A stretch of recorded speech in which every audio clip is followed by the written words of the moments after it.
사람을 먼저 생각하는 차원이 다른 시사 프로그램 오창익의 뉴스 공감을 듣고 계십니다.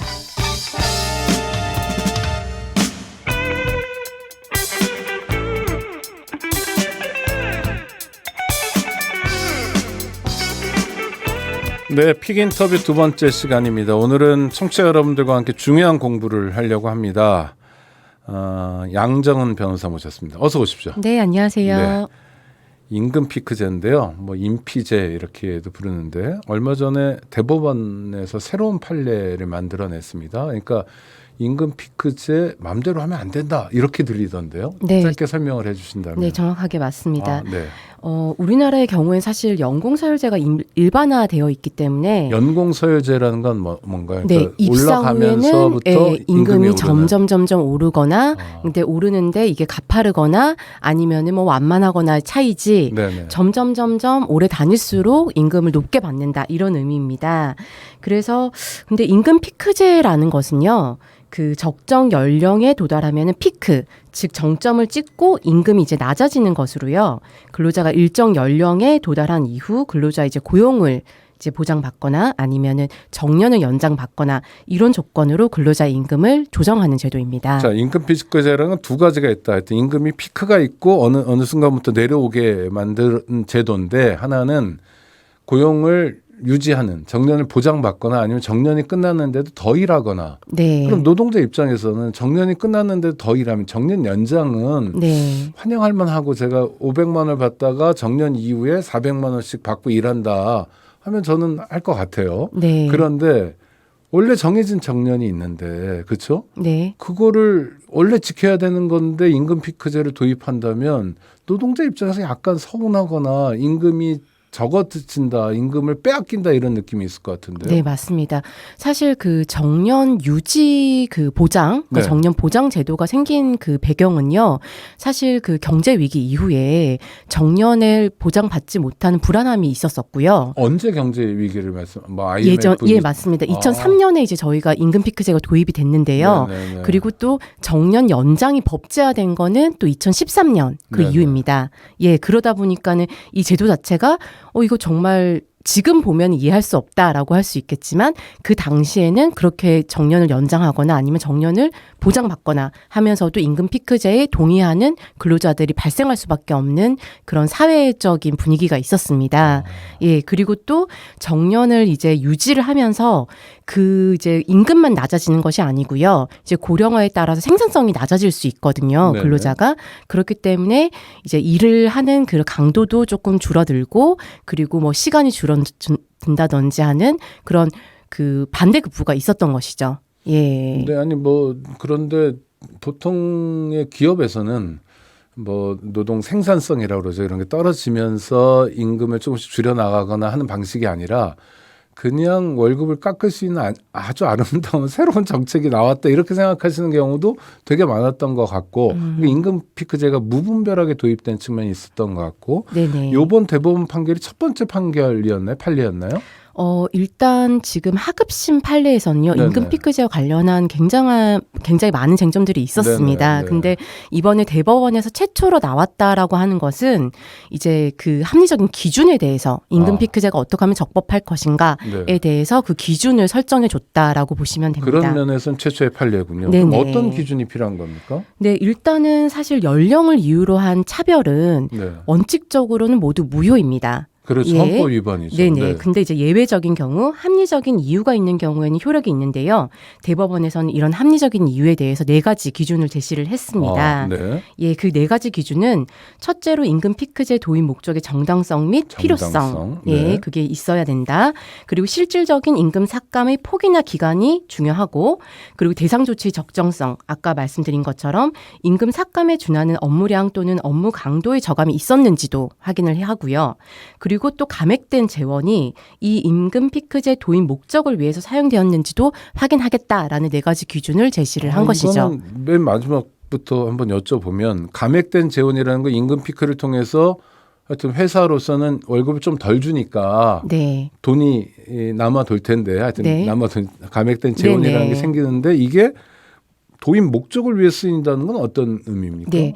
사실 그 우리나라의 그 임금 피크제는 그 기존의 그 일본이랑 조금 다릅니다. 네네. 일본 같은 경우 이제 고령화 사회 때문에 정년 연장을 위해서 도입이 됐다라고 하면은 우리나라는 정년 연장의 이유도 있었고 사실 청년 고용 창출을 위한 목적도 있었습니다. 네. 예, 그렇기 때문에 이 사실상 대법원에서는 임금 피크제로 감액된 이런 재원이 청년 고용 창출로 진짜로 사용됐는지 이걸 확인하겠다라는 기준을 제시를 한 것입니다. 그러니까 임금 피크제라는 게 그냥 노사가 원한다고 하거나 또는 사측에서 함부로 할 수 있는 게 아니라 네 가지 관문을 통과해야 되는군요. 뭐 네. 적절성, 필요성, 그다음에 돈을 그냥 남기는 게 아니라 그냥 남긴 돈도 청년 고용을 위해서 써야 되고, 와, 그러면 지금 제도를 운영하고 있는 것과 달리 실제로는 굉장히 복잡한 상황이 생길 수도 있겠네요. 예, 맞습니다. 그래서 지금 이제 임금 피크제를 도입한 그 거의 공공기관 다 도입이 됐고요. 네네. 이제 많은 그 이제 검토가 다시 또 필요한 그런 시점이 된 거죠. 그 마지막 예. 조건, 감액된 재원을 도입 목적, 청년 고용에 실제로 공공기관이나 이런 데들이 썼나요? 청년 일자리가 그래서 늘어났나요? 네, 그게 사실은 좀 미미했다 이렇게 판단을 했기 때문에 그 이제 대법원에서도 이런 것을 또 새로운 기준으로 좀 설정했다라고 볼 수 있습니다. 네, 변호사님이 아까 분류해 주신 두 가지 유형, 하나는 정년 유지형, 그러니까 정년을 보장해 주는 것, 또 하나는 정년 연장형, 정년이 됐는데도 임금을 좀 낮추면서 더 일할 수 있게 해주는 것. 이 중에서 실제 사례는 어떻습니까? 둘 중에 압도적으로 정년 유지형이 많은 거죠? 그렇진 않고요. 그렇습니까? 도입 시기에 따라 좀 다릅니다. 네네. 사실은 아까도 말씀드린 것처럼 이제 고령자 고용법 거기서 정년이 60세 이상으로 해야 된다라고 법제화되면서 네. 이제 정년을 연장을 무조건 해야 되는 그런 상황이 됐죠. 그 기관이든 기업이든 그러다 보니까는 정년을 연장을 해주면서 임금 피크제를 도입한 경우가 사실상 더 많습니다. 네네. 예. 근데 그거는 금방 해결이 됐을 거 아닙니까? 그러니까 정년 연장형은 단기적으로 있었던 거고 지금 현황은 어떻습니까? 지금도 네, 지금 또 사실은 정년 그 유지형과 정년 연장형의 그 비율은요 저도 그 정확하게는 모르겠는데요. 네네. 일단 정년 유지형이라고 해서 무조건 위법한 것은 아니고 정년 연장형이라고 해서 무조건 또 유효하다라고 할 것은 아닙니다. 네, 그렇게 판단할 문제는 예, 아니다. 예. 네, 알겠습니다. 네. 그래서 이제 실제 판례에서는 이제 정년 유지형 임금 피크제이긴 하지만은 정년 퇴직 전 1년 동안 공로 연수라는 것이 가능하고 또 희망자에 대해서는 업무 시간 조정이 가능했다라는 걸 이유로 합리적인 이유 없는 연령 차별에 해당하지 않는다. 그러니까 즉 유효하다라고 본 판례도 있었습니다. 네. 그리고 또 말씀드린 것처럼 무조건적으로 정년 연장을 해준 경우라고 해서 무조건 유효라고 보지 않고요. 정년 연장을 해줬다고 하더라도 그 정년을 해준 기간은 고작 2년인데 이제 임금 피크제로 준 불이익의 기간이 굉장히 길고 그 이제 감액된 연봉이 오히려 더 많다. 이런 경우에는 네. 또 이거는 불법이다. 이를테면 이런 겁니까, 변호사님? 60세 정년인데 네. 55세부터 임금 피크를 해가지고 임금이 쭉쭉쭉 떨어지고 기껏해 1, 2년, 2년 정도 더 연장이기 때문에 네. 실제로 노동자 입장에 손해이면 이거는 합리성이 없다. 네, 맞습니다. 네. 예, 산술적으로 그렇게 계산이 됩니다. 네, 네, 네. 예, 그리고 또 뭐 40대부터 오히려 임금 피크제를 도입을 해가지고 40대부터 도입하는 예, 데도 있습니까? 예, 맞습니다. 네. 예, 그래서 이것도 이제 고령자 고용법 위반으로 본 사례가 있었는데요. 네. 사실 이제 법원은 근로자가 제공하는 근로의 질이나 양과 무관하게 오로지 일정한 연령에 도달했는지 그 여부와 그리고 임금 삭감을 연동시키는 것은 사실 임금이 이제 근로의 대가라는 그런 개념이 들어가는 거잖아요. 네. 예, 그런 걸 비추어 봐서 합리적인 이유가 없다라고 본 판례들이 있는 것이죠. 그렇기 때문에 정년 유지형은 불법, 뭐 정년 연장형은 합법이라고 보시면 안 됩니다. 네. 예. 중요한 건 어느 회사에서 55세가 되면 임금 피크가 시작된다. 네. 55세부터 임금이 떨어진다라고 하는 건 네. 대법원 이번 판례에 따르면은 문제가 있는 거네요.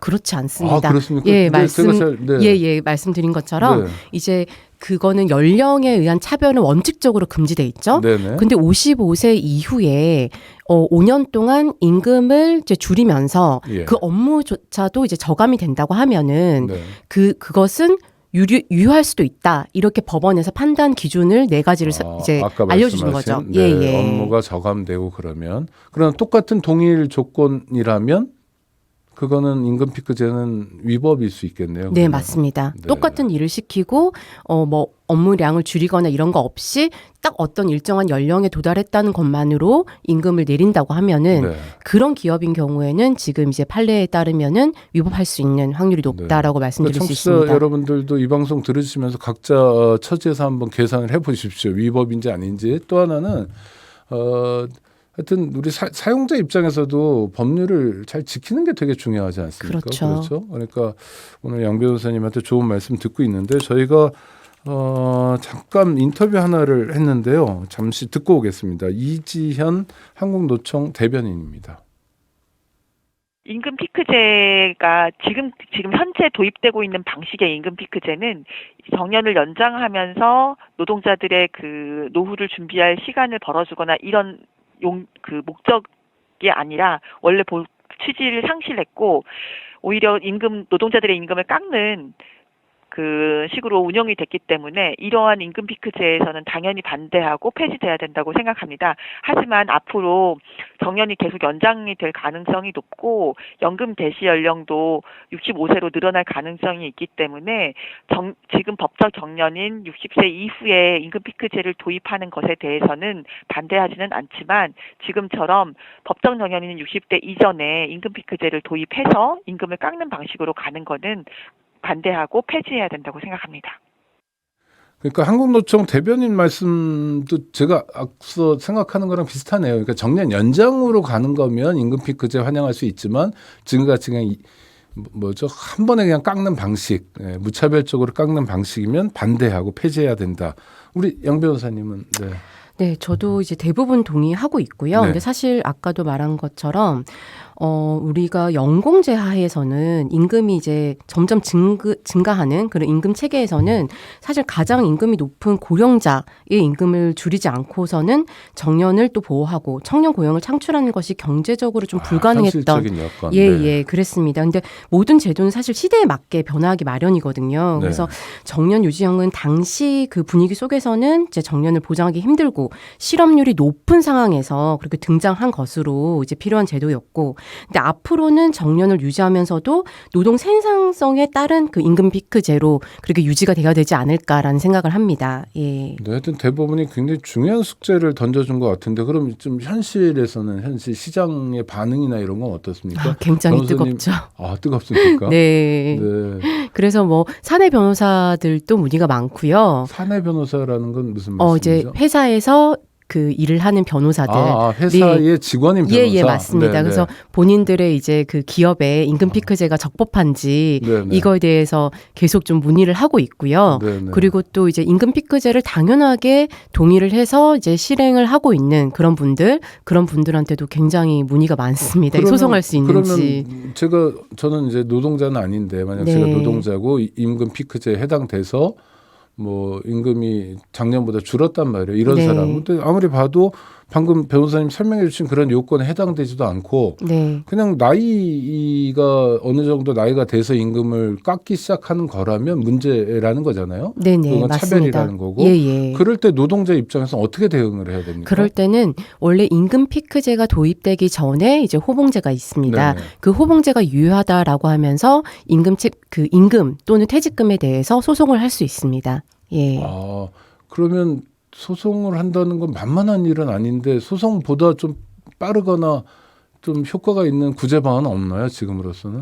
아무래도 그 단체 협약을 통해서 사실은 노동조합이 있거나 하다면 예. 네. 그러면 이제 얘기를 해서 임금 피크제의 그 감액된 비율을 낮출 수 있는 네. 그런 좀 협상은 할 수 있겠지만 네네.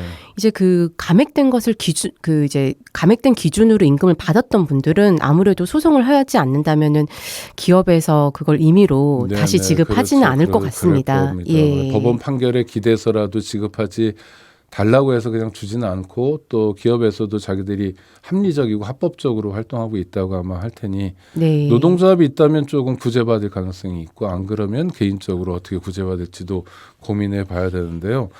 임금 피크제 대법원이 이런 식으로 가끔씩 국민들 삶과 관련된 중요한 판결들을 해주고 또 그래서 단지 나이 때문에 차별받는 사람들 또 구제받을 수 있다면 그건 다행인 것 같아요. 이번 판결은 긍정적으로 평가하시는 거죠? 아, 양변호사님? 그럼요. 예, 네. 굉장히 중요한 판례였고 사실은 또 저희가 또 정년 연장을 해야 되는 저는 네. 시대에 살고 있다고 생각을 하거든요. 네. 그러면 정년을 이제 60세에서 65세라든지 63세로 법제를 한다고 하면 또다시 사실 임금 피크제의 문제가 대두될 거예요. 그런데 네. 그 전에 대법원에서 이런 좀 기준을 제시를 해줬기 때문에 그 부분에 맞춰서 이제 기업이나 공공기관에서 그 임금 피크제를 설계해야 할 것이다라고 보고 있습니다. 네, 감사합니다. 법무법인 이평에서 일하시는 양정은 변호사셨습니다. 노동법 전문 변호사인데 함께해 주셔서 감사합니다. 네, 감사합니다.